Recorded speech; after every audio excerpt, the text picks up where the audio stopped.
We will be speaking about the Queen's Name Explorer at Queen's Memory Project at Queen's Public Library. Obviously, you're going to hear the word Queens a ton during this session. We are representing the borough of Queens, though our team is spread through a couple of different places. I'm Meral. I'm the interim director of the Queen's Memory Project. We have a couple of sections in this agenda, and I'll pass it on to my team members here to introduce themselves. Let's see, Mary, if you can go first. Happy to. Hi, my name's Mary Bakija. I am a researcher and writer here at the Queen's Name Explorer Project. And I'll pass things over to David. Thanks, Mary. I am on the team with Mary my name's David. Hello, everybody. Great to see you. I'm on the team with Mary as a researcher and writer for the Queen's Name Explorer, and I will pass along to my colleague, Jessica. Hi, everyone. My name's Jessica. It's great to be here. I'm working with the Queen's Memory Project on some outreach strategy and engagement plans. Meryl, I think that's you. Great. And we also have a number of other people who couldn't join us today. Mariato Martinez, who was part of our researcher writer team. She has also been contributing as a volunteer since some things have changed, unfortunately. And we also have Urban Archive as our wonderful tech partner, as well as our processing team and digital archives colleagues at Queens Public Library and the data team at the library. So we have both a very small and very large team, depending on how you look at it. So we'll talk about some of the highlights from our project, but first we want to just get right into the Queen's Name Explorer for those of you who may not have had a chance to take a look, so that you live in Queens or you have some familiarity with different areas, or just start entering any keywords, names, neighborhoods, or just scroll around. You'll see that there are tons of places that appear. I'll just randomly go through, but don't worry, you're not missing anything if you're exploring on your own. Just wanted to get people into the map before we start talking about some of the behind the scenes process and highlights from the project. So as you scroll around, tons of images that are connected to different profiles, placeholders, original research, data that maps to different locations throughout the borough. And depending on the neighborhood, sometimes there's a real depth of schools represented. Here we're in Southeast Queens. There are a ton of schools that are named after individuals. There are playgrounds. There are many co-namings throughout the borough. So our interest has been creating a place where people can go. Maybe you're walking down your neighborhood, down the street in your neighborhood. I'm in Kew Gardens. On the corner, there's a street co-naming down the street. There's a park that's named after somebody on the way to the subway. There are a couple of other co-namings too. And in most cases, I may not recognize those individuals. Some of my neighbors may have known those people while they were fixtures in the neighborhood, which is why they have those co-namings connected to their legacy in the neighborhood. But as a person who moved here to the neighborhood, sorry, saying neighborhood a lot, almost 8 years ago, there are a lot of people who came before me, of course, who had different legacies that are being recognized in the landscape. So we wanted at Queen's Memory to create a place where people can connect those dots and get a little deeper into the local history and a little bit deeper into some of the personal connections as well. Please take your time. There's lots of really wonderful gems that we'll get into a little bit. So a quick overview about Queen's Memory and the Name Explorer.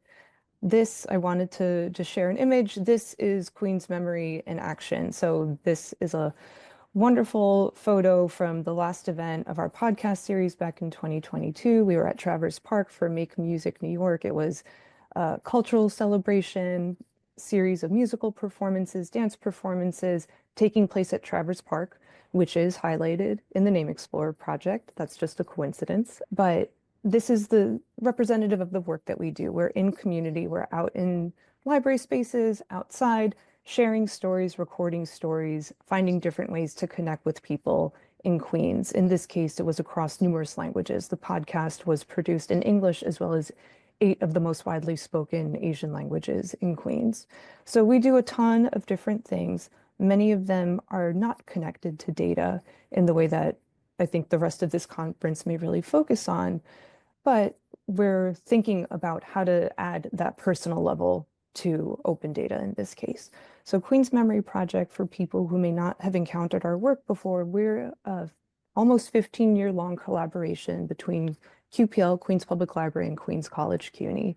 It was started as an oral history project that over time has grown to a really robust oral history collection. We have more than 1,200 interviews in our collection. It grows by about 50 or so every year. It varies, but anyone connected to Queens, past and present. So people who live here, work here, study here, or have done any of those things in the past, or have some connection to the neighborhood. It may be several generations, to the borough, several generations removed, but we have a really wide scope, but Queens, of course, is the container. So we have community-led archiving initiatives, we have scanning days, we have public programs and workshops, and we have what's called a post-stewardship approach. So we're handling physical materials, but only to scan, digitize, and then return to the original contributor. So that may be right on the spot when we have scanning days where we are welcoming people next month, actually May 17th, 2 months, at Central in Jamaica. We're having a big celebration of Haitian Flag Day and Haitian Heritage Month, and we'll have a pop-up scanning station there that's open to anyone. So if you have photos or other materials that you would scan, you can bring them by. We'll scan everything, return it to you, have a flash drive, and you have the option to archive with us as well. No obligation to, we offer it as a service. So most of the things that we're dealing with in the day-to-day are digital, born digital, digitized if they were not originally digital. And Queen's Name Explorer, just really in a nutshell, is this project that began in early 22 with support from the Mellon Foundation, connected to different initiatives, especially in that period for the Mellon Foundation, looking at commemoration practices in the US and how we memorialize people or don't in some cases. Just the unintentional and often quite intentional practices that celebrate some people's histories and obscure or don't even record other people's histories. So we were thinking, in Queens, there's so many layers. The landscape is very rapidly changing. We have all these different forms of commemorative practice, from the official when it comes to street co-namings, through the city council and the mayor's office, as well as many informal practices. But let's start with the formal practices. So we had this dream of a single data set that we could find a place where all of the named places would exist in one coherent, workable form. I'm not a data person, so if I use any of these terms incorrectly, please excuse me. But of course, nothing like that exists. I think for people who are working with data, we know, or people who work with any big information sets, data or otherwise, there's just a ton of resources out there, a ton of sources. And of course, you may find the golden egg that has everything that you want. In our case, no, there were numerous sources, many records. We work with a data consultant who was trying to cast the widest net possible between city sources, state sources, and some other materials as well. Gil Tauber, I'll give his project a shout out. He compiled, I think, decades of city records tied to co-namings and other records tied to named places, and he very generously shared his material with us. And I will share this link to the data report that goes through how Angela Miskus, who was helping us with data back in 2022, was analyzing what she found and really cleaning it up and making it workable. So the project has this local history focus where we're thinking about all these named places, the people behind the names, and also providing a space for memorials and commemoration, because especially for the co-namings that happen, twice a year, with the wonderful ceremonies that happen, especially throughout the spring. There's one that we're preparing for on Mother's Day. Jimmy Van Bramer's mother is being honored in Astoria. And just as an example of one that we're hoping to document live, that there is this personal space for memory that may not have made it into the city council report, may not have made it to the community board reports. We are thinking about creating this entirely new resource that's publicly accessible and really geared toward our Queens audience and beyond. And then also for the families, the friends, the colleagues, the neighbors of specific individuals who are named, how do we provide a space for them to commemorate the individuals as well. And now we'll get into, and this is just a snapshot of what Queen's Name Explorer also happens to look like when we're able to be in person and sharing it out off the website. Okay, so David is now going to provide some highlights into his original research and writing that he's been doing. Thanks, Meryl. Hello, everybody. I apologize in advance if there's a little bit of wind. I'm going to try to watch or just interrupt me if it's too distracting. But thank you. It's great to be here. As I said, my name is David Engelman. I'm a researcher writer with the project, and I wanted to share a little bit about my process. I was really excited to be able to join on with Meryl and the team to do a little bit of research. But when I joined, the writers were tasked with researching the lives of about 100 individuals on the project to try to fill out the biographical research that's available. Sometimes there was little to nothing, and sometimes we have a lot. So I framed what I was going to talk about around scarcity versus abundance in biographical research. And I just chose a couple of names of some individuals that I was looking at to help on the project. And the first individual I chose was Paul Vallone.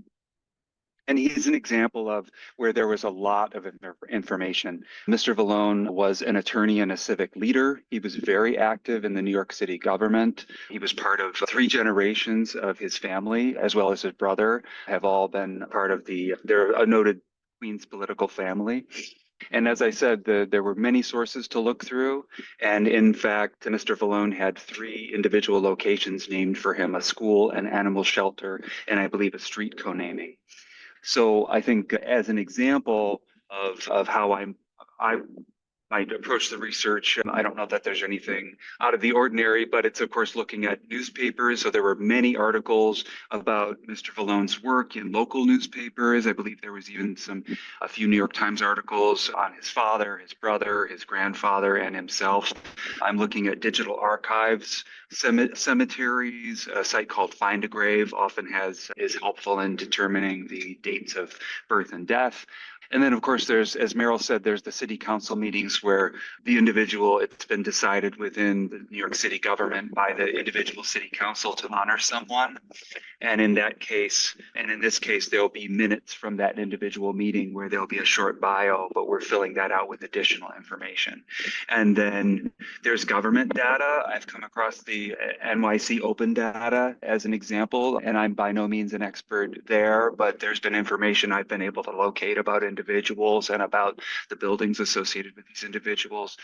And then, of course, there's Wikipedia, and I will use that, but I'm always using that to point me to primary sources. But I believe there's a page for Mr. Vallone.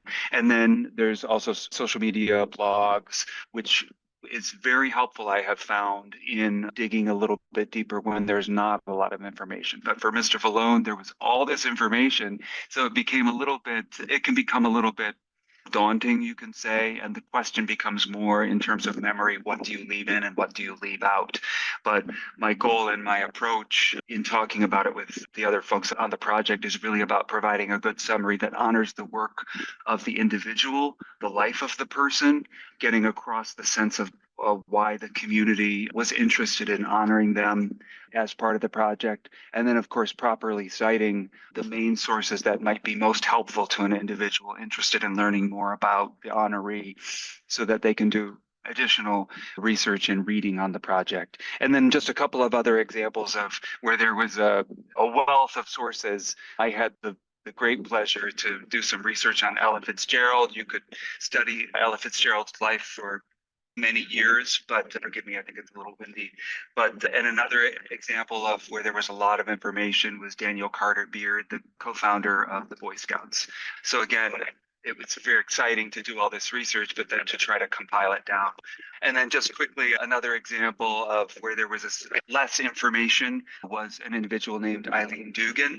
And there is a square named for Ms. Dugan. She was a school crossing guard and the mother of 3. And she lived in Woodside. She happened to be killed by a car while on duty helping another person to cross the street. So this is a life that the community really wanted to honor. But unfortunately, there was very little information out there. There was, I believe, an article. There was a few sentences in the city council notes. So the fact that there were fewer sources did allow me to write a brief biographical sketch that captures somewhat the life, her work, and the reason for this honor. But with the constraints of the project, you need to necessarily move on to try to do some of the other entries. But this is one where I look forward to perhaps backtracking and looking up some additional sources, certainly spending a little bit more time and maybe some in-person research and some outreach to friends or family or government officials may yield a little bit more information and perhaps a photo that would be allowed to be shared to give people a sense of Miss Dugan's career and life. So that's just a really brief sketch around a biographical research in terms of scarcity and abundance. And so with that, I will pass it back to Meryl. Thank you. Thank you, David. And now we'll hear from Mary. Hey, good morning again, everybody. What I want to share today is a bit about how I got involved with this project, and also some thoughts about how others might come to it as well. So next slide. I recently moved to Queens from Brooklyn, and a year or so ago, I was driving down Union Turnpike, and the guy I was with pulled the car over near a traffic triangle and pointed to something on the sidewalk. And it was a howitzer, like an actual once active artillery weapon. And it's just there sitting on the sidewalk. And he said he always wondered about why it was there, but could never learn why. And so we got out of the car and we walked around, and indeed, there's like nothing there to explain why there's this military weapon on the sidewalk. But the triangle did have a name, and there's a sign for the name, and it's the Stein-Goldie Veterans Square. But again, nothing about this cannon just standing there in the middle of Queens. So I had to find out what this was about, and that might help explain some of the folks who will find their way to this map. Right, I'm new to the area, and I'm genuinely curious about my new borough, especially when there's a military grade weapon hanging out on a main street. So on my phone, I Googled the name of the square, and the map is the second result that comes up.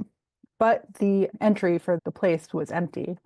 But because my background, I'm a librarian, so I was vaguely aware of this Queens Name Explorer project. And also because I'm interested in crowdsourced information, like I love a wiki editathon, I knew that this map was something that I could add to myself. And then also because I have a background in local journalism and I have some experience as a professional researcher, I have some ideas about where to look for more information. Like David touched upon there are just so many resources available for us online these days, which is awesome. For this square, I was able to get information about the two veterans that the square is named for from a lot of old newspaper reports, and also some military archives. And in this case, I had to reach out to some local veterans groups, which was helpful. And then I also contacted a friend that I know at the New York City Parks Department who put me in touch with somebody who had something of an answer to the question of why there was a howitzer on the sidewalk.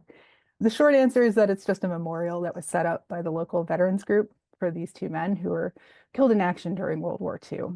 But the parks employee also told me that before that, and this is just background information that didn't end up in the description on the website, but after World War I, veterans group placed howitzers at memorials and parks all over the city. They were just everywhere. It was just something that people did. But then most of them were removed for scrap metal that was needed during World War II. So this is one of the few that was put in place after the Second World War. And he said that there are still a couple others around the city. So if you've ever seen one, do let us know, because I'm curious where they might be. So that's how I came into this project, a curious Queens resident with a research background. Now I'd like to talk about a little bit how we might continue to get others to come to the project, because sometimes we come across names that we don't have a lot of information about, like David was talking about, and that's one place where the public could totally be used. Case in point is this McKee Court, which is in Hamilton Beach, which is right on the southern edge of the borough. I have done so much searching to figure out who this is named for, if anybody.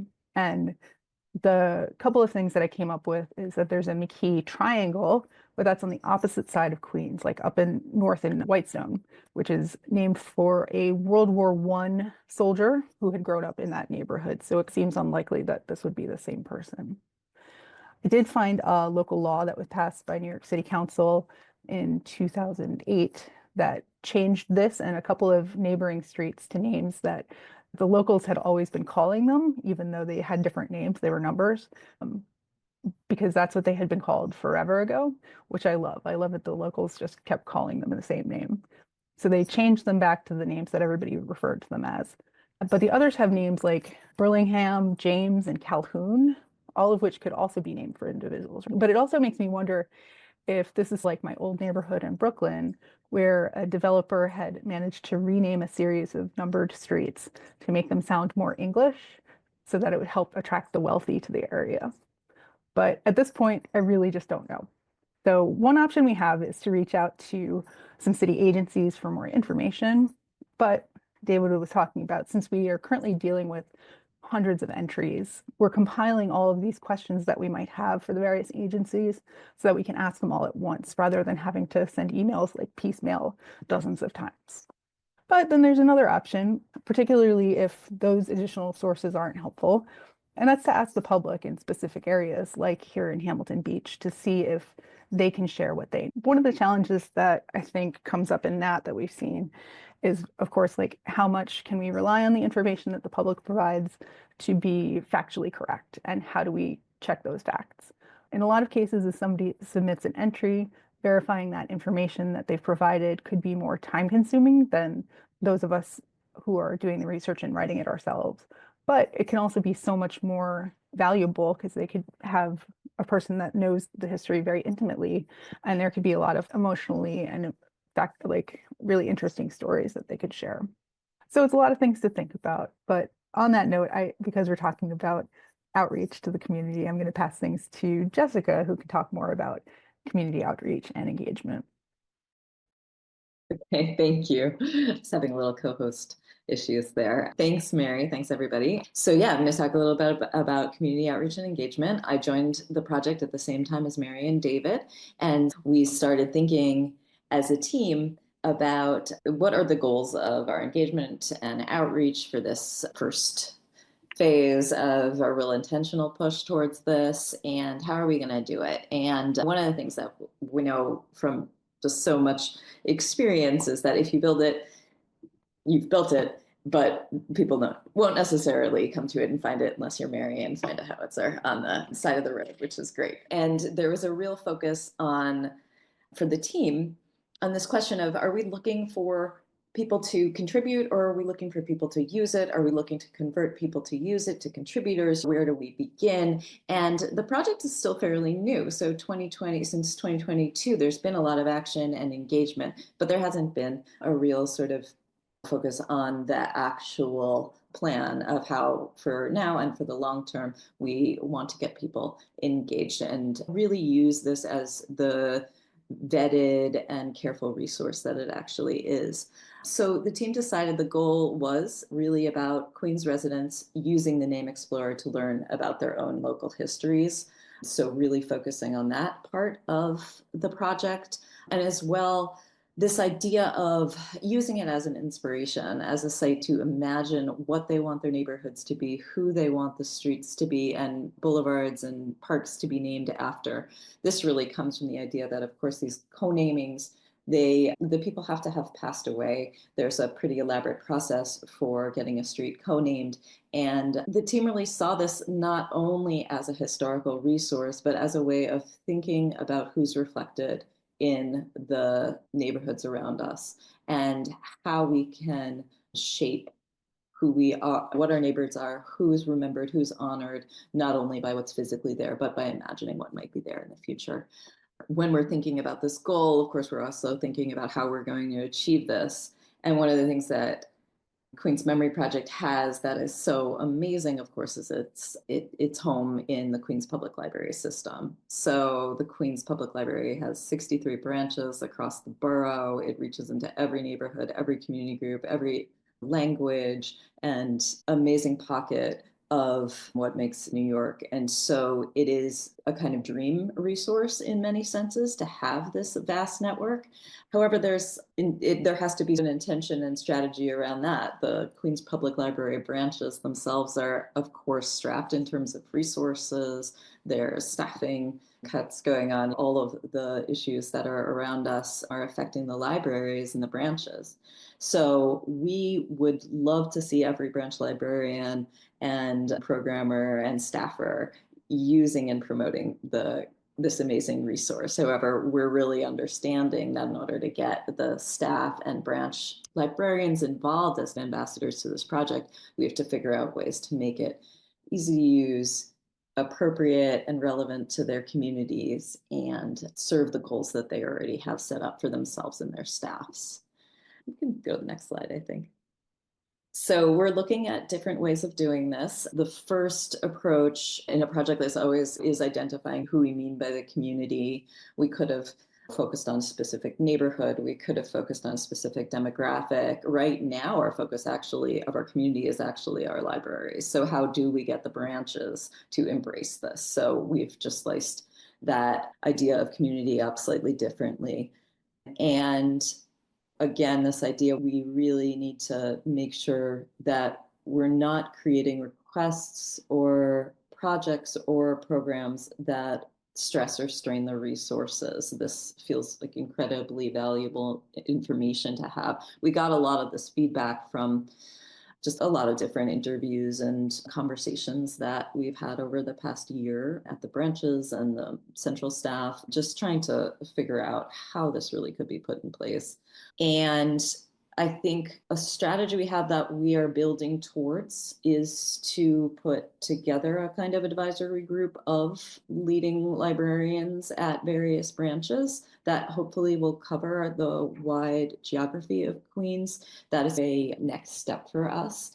And in the meantime, we're really thinking a lot about what we could do and what other librarians could do at their branches that would be easy ways to get people engaged and involved in the Name Explorer, that are fun and imaginative, and that have a kind of analog aspect to them. I think whenever you're dealing with kind of a solely digital project, there can be a disconnect or a sense of remove if you're always on a device or have to be on a computer. And given the real world tangible nature of the Name Explorer in terms of it being on street signs and corners, we really thought that more digital, more analog approach might be fun. And so what we're doing right now is piloting a number of activities that we can use as to develop a little bit of a sort of activity kit that can be deployed really easily at various branches and various communities that we can then get feedback on and use that feedback to iterate and make new designs and projects with the input of the staff and the communities using them. One project we have up right now that's at Culture Lab in Long Island City is the first slide there. The first photograph there is this very analog map of Queens where we've asked people to pin notes about who they would like to see their streets named for, or areas in their communities or neighborhoods that they would like to see. So some of that, this really was based on a Black History Month project that you can also see up at Culture Lab now, which highlights some of the individuals who are present in and honored and represented on the Name Explorer site. So members of the Black community in Queens who have streets named after them. And so we asked people on this little map who were coming to see the exhibition to say who in their lives might they want to see. So a very simple sort of analog project about imagining or speculating, a little bit of a speculative look at what our borough could look like and sound like if it was named after the people in their lives. Some of them are famous, some of them are grandmothers, some of them are writers, some of them are professors. It's a really nice range, and it does cover a really big geography. And we know that as we refine this and put it up in other places and other branches, we're going to get a very different look at who and where and why people want to see their neighborhood, how they want to see that named.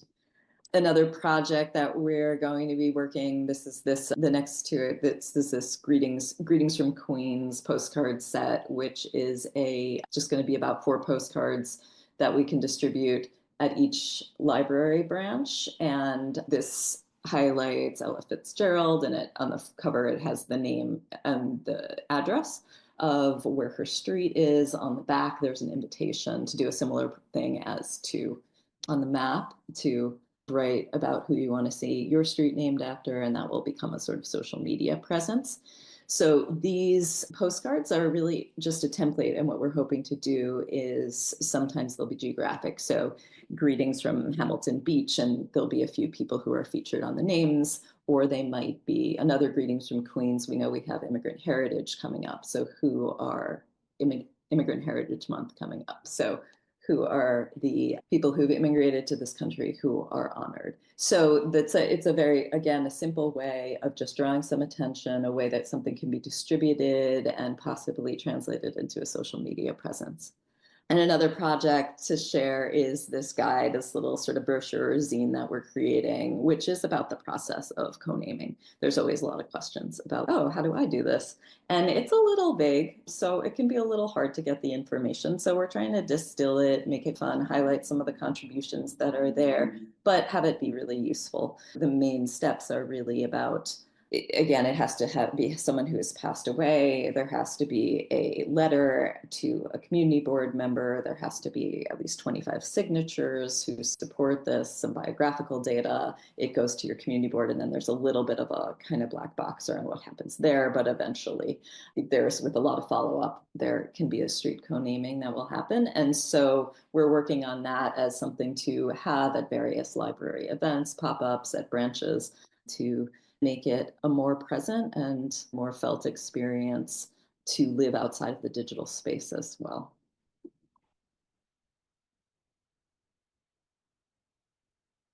Thank you, everybody. So we wanted to have some time for feedback too from everybody here, or anybody who would like to share feedback and help us with a community brainstorm of sorts. Mary very helpfully was trying to condense a conversation that our group was having yesterday with some of the questions that we have. Some of them are ongoing. They've been present from the very start of the project, and some I think have become more acute as we've gone along for the last 2.5 years, as Jessica was saying at the top of her portion. Sometimes projects launch and then there's a bit of, and then how do we sustain it in the longer term? So a couple of questions here as people gather their thoughts. If you want to put something in the chat or unmute and chime in, please do. A couple of questions have come up that I've been trying to field in the chat as well. But we'd love your input on any of these. So if we had an unlimited budget, what else could we do? What else would you want to see us try to do? The challenges of publicly submitted content versus the reliability of their information and sources. As Mary was saying, we have an add edit feature in the Name Explorer page itself, and we found sometimes people will send us a personal remembrance of somebody who is honored, who they have a personal connection to. For instance, Susan Latham, who's the president of the library's foundation, the QPL Foundation, her grandfather has a park named after him. And so she submitted some family photos and then a personal remembrance of her grandpa. So he was part of Robert Moses's team. And then we have the official profile based on all of the official sources that we have, and we have this beautiful personal tribute from Susan as well. But sometimes when we're getting public contributions, we'll see, oh, there's a screenshot from some other collection that our processing team will always fact check. We'll always fact check what's coming. We'll see if a photo is being submitted that's a personal item versus something that somebody found on an online search.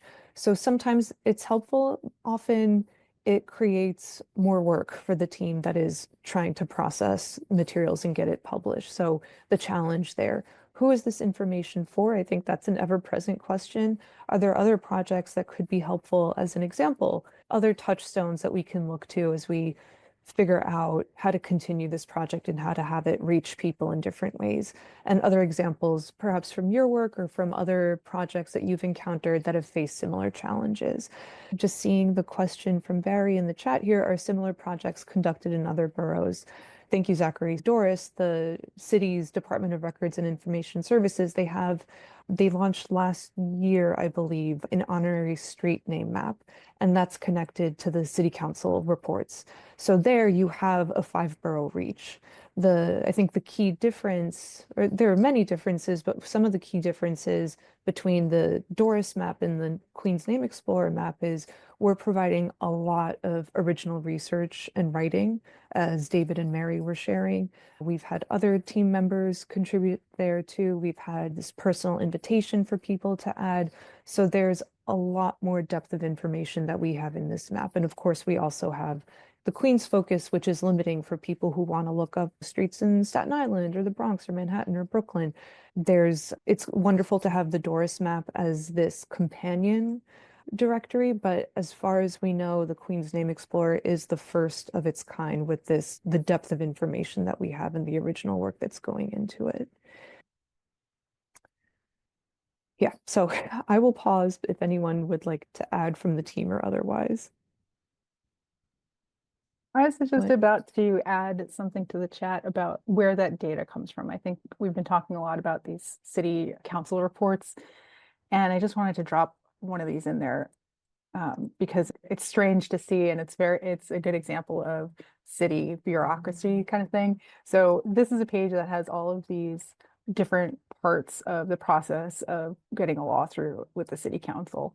Number 3, the committee report that's listed there is a file that includes all of the streets that have been nominated to be co-named for somebody in honor of somebody who has passed away.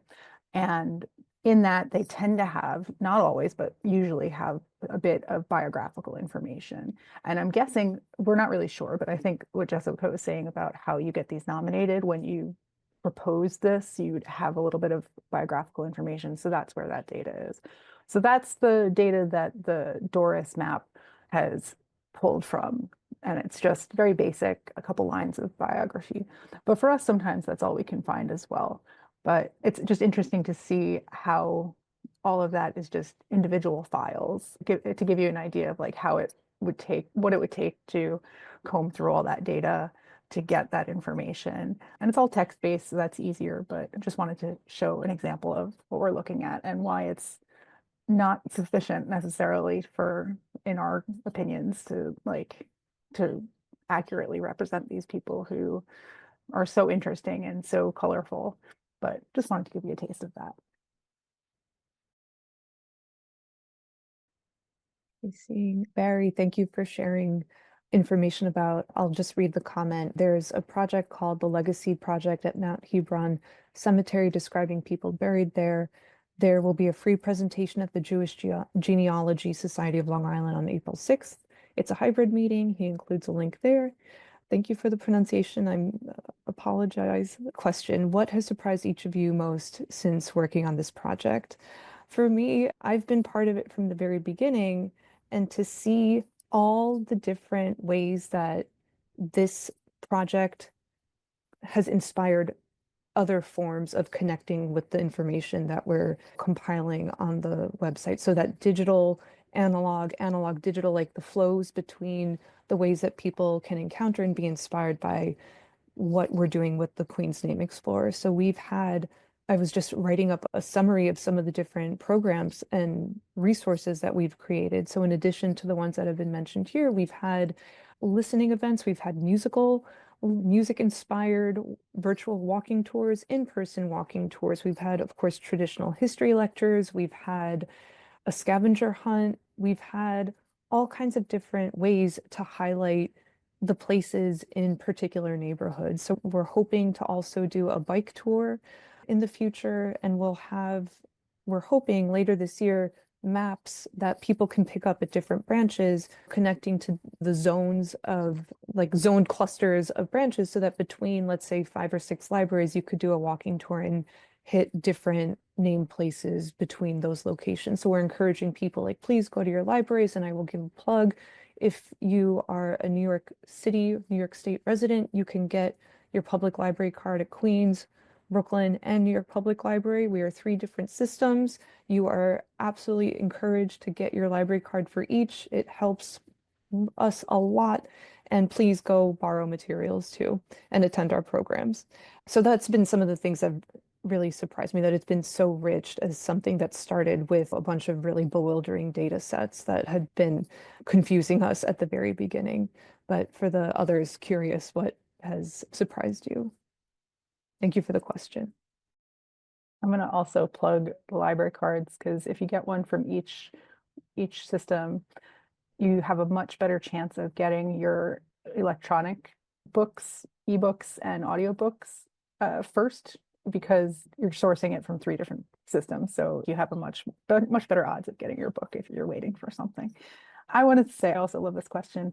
I think the best thing for me has been seeing, like, a couple of people we've talked about, like Ella Fitzgerald, like all these famous people that a lot of places are named for that we all know, or bridges and parks and things are named for well-known people. But so many places, so many street names, a lot of parks and things are named for lesser known people. They're just really cool in their community. And it's been so nice to see how many people just in their own small area have had such a big impact. And it's just a nice reminder that it doesn't take much. You don't have to be the mayor. You can be the mayor of your block, and it has a big impact.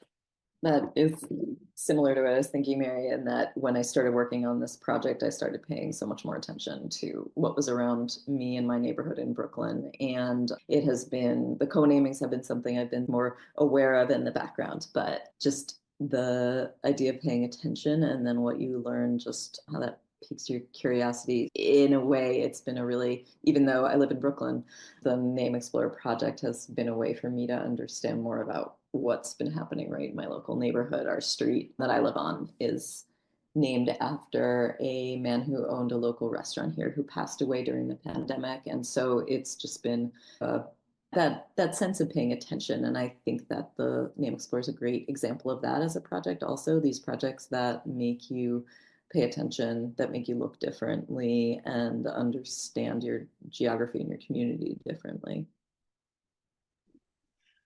And I would just add for lack of a better word, the poetry of the project. There's an incredible range of history, individuals. Just as a couple of examples, there's a 15th, 16th century Hindu mystic poet saint, and there is a street to Sri Guru Ravidas Marg that's named for this poet in Woodside.